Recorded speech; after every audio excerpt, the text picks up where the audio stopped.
Hello बच्चों, आज हम लोग चैप्टर नंबर 2 सॉल्यूशंस में वो वाला पार्ट पढ़ने वाले हैं जो कि आपके बोर्ड एग्जाम में सबसे ज़्यादा मार्क्स का आता है, दैट इज़ कॉलीगेटिव प्रॉपर्टीज़।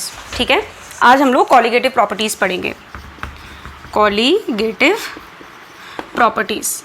और हम लोग अब किसके बारे में पढ़ रहे हैं? Colligative properties of the solution containing non volatile solute. Non volatile solute मतलब पानी में नॉन वॉलेटाइल क्या डल जाएगा? चीनी। चीनी नहीं उड़ सकती ना, तो वो नॉन वॉलेटाइल हो गया। तो हम लोग पढ़ेंगे colligative properties of the solution containing non volatile solute. मतलब हर एग्जाम्पल में सोच लो, पानी में चीनी मिला रहे हैं, अल्कोहल में चीनी मिला रहे हैं, मतलब जो आपका सॉल्यूट होगा वो नॉन वॉलेटाइल होगा। सॉलिड सॉल्यूट मान करके भी चल लो, वो भी चल जाएगा। ठीक है, अच्छा, अब सबसे पहले हमें ये शब्द का मतलब पता होना चाहिए कि भाई कॉलीगेटिव का क्या मतलब होता है। एक होता है कॉलीगेटिव और एक होता है नॉन कॉलीगेटिव। अब बहुत ध्यान से समझना, कॉलीगेटिव प्रॉपर्टीज़ की पहले मैं डेफिनेशन लिख रही हूँ, फिर मैं उसको तुम्हें समझाऊंगी कि क्या मतलब होता है इसका। अच्छा बच्चों, ये है कॉलीगेटिव प्रॉपर्टीज़ की डेफिनेशन है, the properties of the solution which depends only on the number of solute particles but not on the nature of solute particles are called colligative properties. Definition देख करके तो लगेगा ओहो हो कितना मुश्किल है, नहीं आ रहा है समझ में, पर देखो बहुत आसानी से समझाती हूँ मैं कि क्या क्या क्या एग्जाम्पल लें। ठीक है, मान लेते हैं हमारे पास एक गिलास पानी है, पानी, एक गिलास पानी, 1 ग्लास ऑफ वाटर, और अभी एक प्योर सॉल्वेंट की तरह वर्क कर रहा है। हमारे पास यहाँ पर 3 ब्रांड्स की चीनी है, ये लोकल हो गई, ये उत्तम शुगर मिल की हो गई, और ये टाटा की हो गई। ठीक है, तो हमारे पास 3 ब्रांड्स की चीनी है और ये हमारे पास पानी है। अब ध्यान से समझना, हम लोग यहाँ पर कौन सी प्रॉपर्टी पढ़ रहे हैं? फॉर एग्जाम्पल मिठास ऑफ दैट पानी। तो पहले हम लोग क्या करेंगे, इस पानी में 1 चम्मच चीनी डालेंगे ब्रांड ए से, लोकल वाले से, और उसको घोल देंगे, मीठा हो गया। फिर हम क्या करेंगे, बी वाले ब्रांड से जो उत्तम शुगर था, वहाँ से हम लोग 1 और चम्मच चीनी डालेंगे और उसमें मिला देंगे, और मीठा हो गया। फिर हम लोग क्या करेंगे, जो आपका 3rd ब्रांड है दैट इज टाटा ब्रांड, वहाँ से चीनी उठाएंगे 1 चम्मच और इसमें डाल देंगे और घोल देंगे। ठीक है, तो अच्छी तरह से घुल रहा था और ज़्यादा मीठा हो गया। तो उसका मतलब ये हुआ कि अगर आपसे कोई पूछे कि ये पानी मीठा मीठा क्यों होता जा रहा है, तो तुम बताओगे क्योंकि इसमें चीनी का अमाउंट बढ़ता जा रहा है। तो उसका मतलब ये हुआ कि पानी की मिठास that is the sweetness of water is directly proportional to number of sugar particle. Number of sugar particles, जितने ज़्यादा चीनी के पार्टिकल्स इस पानी में गए उतनी ज़्यादा ये सॉल्यूशन मीठा होता रहा। पर क्या मिठास ब्रांड पर डिपेंड कर रही थी? ऐसा कुछ हो रहा था कि जो बी वाला ब्रांड है उससे ज़्यादा मिठास नहीं आएगी, सी वाला ब्रांड है उससे ज़्यादा मिठास नहीं आएगी, ऐसा तो कुछ नहीं था ना। जितने शुगर के पार्टिकल्स बढ़ रहे थे वैसे वैसे मिठास बढ़ रही थी, irrespective of the type of sugar particle. तो ये कॉलीगेटिव प्रॉपर्टी हो गई। कॉलीगेटिव प्रॉपर्टी वो प्रॉपर्टी होती है जो कि किस पे डिपेंड करती है कि शुगर सॉल्यूट के पार्टिकल्स कितने हैं। इस चीज़ पे नहीं डिपेंड करेगी कि वो सॉल्यूट पार्टिकल्स कहाँ से आ रहे हैं या फिर कौन से ब्रांड के। ठीक है, एक और एग्जांपल लेकर के चलते हैं। मान लेते हैं कि हमारे पास एक ट्यूशन सेंटर है और वहाँ पर साइंस का ट्यूशन चल रहा है। नहीं, मैं साइंस अपने सब्जेक्ट का नहीं बता रही हूँ, मैथ्स का ट्यूशन चल रहा है। ठीक है, अब देखो मैथमेटिक्स का वहाँ पर ट्यूशन चल रहा है और वहाँ पर एक बच्चे की जो फीस है वो 1000 है। एक स्टूडेंट की जो फीस है दैट इज़ 1000 रुपीज़। अब हुआ क्या, जैसे ही न्यू सेशन स्टार्ट हुआ बच्चे आते रहे। ठीक है, तो और टीचर बड़े खुश हो गए कि बहुत पैसा आएगा, अमीर बन जाऊंगा। तो इसका मतलब ये हुआ, जब एक स्टूडेंट आया तो 1000 रुपये मिले, 2 स्टूडेंट आया तो 2000 मिले, 10 स्टूडेंट्स आए तो 10,000 मिले, और जब 20 स्टूडेंट्स आए तो 20,000 मिले। इसका मतलब the money, the amount that the teacher was earning is directly proportional to the number of student, irrespective of the student. ऐसा तो नहीं है ना कि वो टीचर ने बोला हो कि जो इंटेलिजेंट होगा उसके तो 1500 लूँगा मैं, ज़्यादा सर खाते हैं वो, और जो वीक है उनके 200 लूँगा, वो बिल्कुल ही सर नहीं खाते। ऐसा तो नहीं है ना। तो इसका मतलब ये हुआ कि जो ट्यूशन टीचर के पास पैसे आ रहे थे वो डायरेक्टली प्रोपोर्शनल थे नंबर ऑफ स्टूडेंट के, not the type of the student. तो ये भी क्या कहलाएगी, कॉलिगेटिव प्रॉपर्टी कहलाएगी। तो कॉलिगेटिव प्रॉपर्टी कोई भी ऐसी प्रॉपर्टी होती है जो कि नंबर ऑफ पार्टिकल्स पे डिपेंड करती है, इस चीज़ पे डिपेंड नहीं करती कि वो पार्टिकल्स कहाँ से आए हैं या फिर कितने हैं। ठीक है, तो यहाँ पर money was behaving as a colligative property, और वो किस पे डिपेंड कर रही थी, नंबर ऑफ स्टूडेंट्स पर। वो इस चीज़ पर डिपेंड नहीं कर रही थी कि नंबर ऑफ स्टूडेंट कौन से स्कूल से आए हैं, पढ़ने में कैसे हैं या फिर क्या है। ठीक है, ये वाली बात समझ में आ गई। तो कॉलिगेटिव प्रॉपर्टीज़ वो प्रॉपर्टीज़ होती हैं जो कि सिर्फ और सिर्फ नंबर ऑफ सॉल्यूट पार्टिकल्स पर डिपेंड करती है। ठीक है, वो इस चीज़ पर डिपेंड नहीं करते कि वो सॉल्यूट पार्टिकल्स कहाँ से आया है, कौन सी क्वालिटी का है, कैसे उसके मॉलिक्यूल्स हैं। ठीक, अब हमारे पास जो कॉलिगेटिव प्रॉपर्टीज़ होती है ना, वो 4 या 5 टाइप की होती है, मुझे ध्यान नहीं आ रहा है, अभी लिख लेंगे तो याद आ जाएगा। Now colligative properties is of many types, many बोल देती हूँ मैं। पहला है हमारे पास एलिवेशन इन बॉइलिंग पॉइंट, दूसरा है हमारे पास डिप्रेशन इन फ्रीजिंग पॉइंट, तीसरा है हमारे पास relative lowering of vapour pressure, ये क्लास 11th में भी पढ़ाया है मैंने, और लास्ट आता है हमारे पास ऑस्मोटिक प्रेशर। हाँ, बस यही है, 4 ही कॉलिगेटिव प्रॉपर्टी है। आज हम लोग एटलीस्ट एक तो पूरी कर ही लेंगे, 2 हो जाए तो और बल्ले बल्ले। तो पहले मैं तुम्हें बता रही हूँ एलिवेशन इन बॉइलिंग पॉइंट क्या होता है। ठीक है, ग्राफिकल नहीं करना इस चैप्टर में, ग्राफ सिर्फ आपके पॉजिटिव और नेगेटिव डेविएशन के इंपॉर्टेंट है, वो भी तुम्हें मैंने जो पहाड़ से लर्न करना सिखाया वो ही करना है। बहुत ज़्यादा ग्राफिकल चक्कर में आपको नहीं पढ़ना है। क्लास 12th केमिस्ट्री में ग्राफिकल रिप्रेजेंटेशन इतने ज़्यादा इंपॉर्टेंट नहीं होते, जो भी होगा वो मैं आपको खुद बताऊँगी। तो पहले हम लोग स्टार्ट करेंगे एलिवेशन इन बॉइलिंग पॉइंट क्या होता है। अब बच्चों सबसे पहले आता है हमारे पास एलिवेशन एंड बॉइलिंग पॉइंट की। एलिवेशन एंड बॉइलिंग पॉइंट क्या होता है, बहुत ध्यान से समझना। और अगर मैं कोई चीज़ बोलती हूँ ना कि प्रैक्टिकली करके देख लो, तो देख लिया करो, क्योंकि वो हो जाती है। वो मैं जब प्रैक्टिकली करती हूँ उसके बाद ही तुम्हें करने के लिए बोलती हूँ। ठीक है, तो हम लोग मान लेते हैं कि हमारे पास एक कंटेनर है, इस कंटेनर में हमने पानी रखा हुआ है। ठीक है, वाटर है इस कंटेनर के अंदर, और वाटर का जो बॉइलिंग पॉइंट है वो होता है 100 डिग्री सेल्सियस। इसमें कोई परेशानी किसी को? अब जो वाटर का बॉइलिंग पॉइंट होता है वो 100 डिग्री सेल्सियस होता है। तो मान लेते हैं हमारे पास एक डिस्टिल वाटर है, एक कंटेनर में डिस्टिल वाटर हमने रखा हुआ है, और जब हमने उसको बॉईल करा तो वो 100 डिग्री सेल्सियस पर क्या हो गया, बॉईल हो गया। ठीक है, तो मान लेते हैं कि जो प्योर सॉल्वेंट का बॉइलिंग पॉइंट है उसको मैं T0B से अज्यूम कर लेती हूँ, 100 डिग्री सेल्सियस। जब तुम इस प्रैक्टिकल को घर पे करोगे तो पहली बात तो 100 डिग्री सेल्सियस आएगा नहीं, क्योंकि जो तुम पानी यूज़ कर रहे हो वो पानी डिस्टिल्ड नहीं होगा। ठीक है, अगर इन्वर्टर वाला पानी यूज़ करो तो भाई उसे वेस्ट मत करना। जो नॉर्मल घर में टैप वाटर आता है उसको एक उबाली आने देना उसमें, और फिर टेम्परेचर नोट कर लेना। वो जो टेम्परेचर होगा वो होगा temperature of the pure solvent, that is T0B। अब हमने क्या करा इसमें, अब हमने इसमें शुगर डाल दिया 1 चम्मच। पहले पानी को नॉर्मल टेम्परेचर पर लेकर के आए, ठीक है, थोड़ा ठंडा होने दिया, नॉर्मल टेम्परेचर पे जिस पे वो था उस पर लेकर के आए। फिर हमने उसमें चीनी घोल दी, 1 चम्मच अच्छी तरह से चीनी लिया और उसको घोलना स्टार्ट कर दिया। जब वो घुल गया, गर्म में मत घुलना, सारा गड़बड़ हो जाएगा। नॉर्मल पानी में या फिर उतना ही पानी ले लेना, मतलब उतना ही अमाउंट ऑफ पानी को दोबारा से ले लेना, फ्रेश वाटर को, और उसमें चीनी घोलना, वो घुल जाएगी। अब उसको तुम बॉईल करना, तो तुम ये नोटिस करोगे कि जो बॉइलिंग पॉइंट है ना वो थोड़ा एलिवेट होकर के आया है। ठीक है, पहले 1 चम्मच चीनी डालना, उसको घोलना, फिर जब तुम बॉइलिंग पॉइंट निकालोगे तो थोड़ा बढ़ा हुआ आएगा। मान लेते हैं, ऐसी अज्यूम कर दिया मैंने 102 डिग्री सेल्सियस।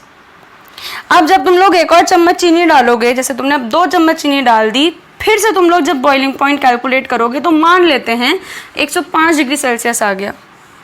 ठीक है, फिर तुमने 1 और चम्मच चीनी डाली, नॉर्मल पानी में ही करना है, पहले पानी को बॉईल करना है, फिर नॉर्मल करना है, फिर चीनी मिलानी है, फिर चीनी का अमाउंट बढ़ाते रहना है। फिर तुम उसको बॉईल करोगे तो मान लेते हैं बॉइलिंग पॉइंट बढ़ करके 110 डिग्री सेल्सियस आ गया। तो तुम लोग क्या नोटिस कर रहे हो इस वेरिएशन में, इस चीज़ में तुम क्या नोटिस कर रहे हो? तुम ये नोटिस कर रहे हो, हम ये नोटिस कर रहे हैं कि जैसे जैसे सॉल्वेंट में मैं सॉल्यूट ऐड करती जा रही हूँ, सॉल्यूट की मात्रा बढ़ाती जाती हूँ, बॉइलिंग पॉइंट में भी बदलाव आ रहा है। इसी चीज़ को बोलते हैं elevation in boiling point. Elevation in boiling point का मतलब ये हुआ कि जब भी किसी प्योर सॉल्वेंट में हम लोग कोई सॉल्यूट डालते हैं, उसको घोलते हैं, तो बॉइलिंग पॉइंट बढ़ा हुआ आता है। और जितना ज़्यादा तुम सॉल्यूट डालते रहोगे उतना ज़्यादा बॉइलिंग पॉइंट बढ़ता रहेगा। इसी चीज़ को हम लोग बोलते हैं एलिवेशन इन बॉइलिंग पॉइंट। ठीक है, तो ये सारे केसेस हो गए, बट मैं फर्स्ट और सेकेंड केस ही लेकर के चलूँगी, ये समझाने के लिए था। तो मान लेते हैं अगर प्योर सॉल्वेंट का, प्योर वाटर का बॉइलिंग पॉइंट T0B से डिनोट करा हुआ है, तो अब मैंने उस पानी में चीनी डाल दी, तो अब जो नया बदला हुआ और बढ़ा हुआ बॉइलिंग पॉइंट आएगा वो क्या आएगा, TB। ये हो जाएगा 102 डिग्री सेल्सियस। कितना बॉइलिंग पॉइंट एलिवेट हुआ, एलिवेट का मतलब होता है बढ़ना, कितना बॉइलिंग पॉइंट बढ़ गया, 2 डिग्री सेल्सियस। तो जो डेल्टा TB है ना, डेल्टा TB फिजिक्स तुम लोग पढ़ते हो, डेल्टा TB क्या हो जाएगा, TB माइनस T0B, बड़े में से छोटा ही घटाते हैं, TB माइनस T0B, और वो जो वैल्यू आएगी 2 degree Celsius, that will be elevation in boiling point, कि भैया बॉइलिंग पॉइंट इतना बढ़ा हुआ आया। तो हम लोग क्लियरली देख रहे थे, और जो मैं एक्सप्लेनेशन कर रही हूँ बस इसी पे ध्यान देना, बुक में बहुत अजीब सा दे रखा है, जो मैं समझा रही हूँ इससे ईजी तुम्हें मुश्किल ही है कहीं पे मिलेगा। तो इसका मतलब ये हुआ कि हमने ये नोटिस करा कि the change in boiling point was directly proportional to the number of sugar particle. Sugar क्या थी, सॉल्यूट थी। The change in boiling point was directly proportional to the number of sugar particle. जितना ज़्यादा sugar बढ़ता जा रहा था उतना ज़्यादा बॉइलिंग पॉइंट भी बढ़ता जा रहा था। ठीक है, अब नंबर ऑफ सॉल्यूट या फिर कॉन्सेंट्रेशन ऑफ सॉल्यूट, इसको कैलकुलेट करने के तो बहुत सारे फॉर्मूले हैं ना, मोलैरिटी, मोलेलिटी, मोल फ्रैक्शन, अड़ाना फड़ाना, बहुत सारे हैं। तो यहाँ पर हमने लेकर के चला मोलैलिटी। मोलैलिटी भी तो यही बता रही है कि हमने इस पानी में कितना पार्टिकल्स ऑफ शुगर डाला, तो इसीलिए डेल्टा TB, ये बाप रे मैंने कैसे लिख दिया ये, ठीक है, delta TB is directly proportional to the molality. ठीक है, मोलैलिटी ही क्यों चुना, जब हमारे पास सॉलिड सॉल्यूट होता है तो मोलैलिटी सही पड़ता है, क्योंकि टेम्परेचर का वेरिएशन नहीं आता, मतलब मोलैलिटी कैलकुलेट करना इजी होता है, इसलिए हमने मोलैलिटी लिया। और घुमा फिरा करके जो साइंटिस्ट ने प्रैक्टिकल करा होगा उसने मोलैलिटी लिया, इसलिए हमने भी मोलैलिटी लिया। क्योंकि हेनरी ने मोल फ्रैक्शन लिया था इसलिए हमने भी मोल फ्रैक्शन लिया, जैसा वो करेंगे हम वैसे ही लिखेंगे। ठीक है, तो delta TB is directly proportional to the molality of the solution. इसका मतलब बॉइलिंग पॉइंट में जो बढ़ोतरी होती है वो डायरेक्टली प्रोपोर्शनल होएगी नंबर ऑफ सॉल्यूट पार्टिकल्स में। जितने ज़्यादा सॉल्यूट पार्टिकल्स बढ़ाते जाओगे उतना ही बॉइलिंग पॉइंट भी बढ़ता जाएगा। अब इस प्रोपोर्शनैलिटी को हटाने के लिए कुछ ना कुछ कांस्टेंट तो यूज़ करेंगे ही ना, तो delta TB is equal to KBM हो जाएगा, मोलैलिटी को M से, जहाँ पर KB होता है आपका, रुको मैं थोड़ा ये नीचे कर दूँ जिससे तुम्हें दिख जाए, जहाँ पर ये KB होता है आपका मोलल एलिवेशन कांस्टेंट या फिर इब्लियोस्कोपिक कांस्टेंट, इसकी वैल्यू गिवन रहती है। ठीक है, मोलल एलिवेशन कांस्टेंट या फिर इब्लियोस्कोपिक कांस्टेंट। इतनी बात समझ में आ गई, इजी था, इतना ज़्यादा मुश्किल नहीं है ये।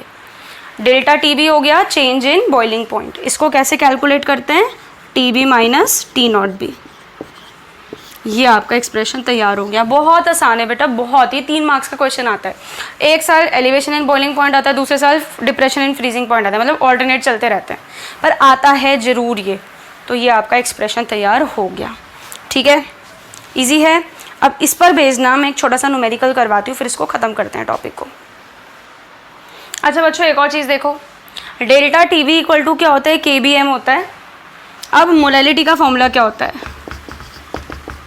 मोलैलिटी होता है WB into 1000 divided by MB into WA, यही तो होता है।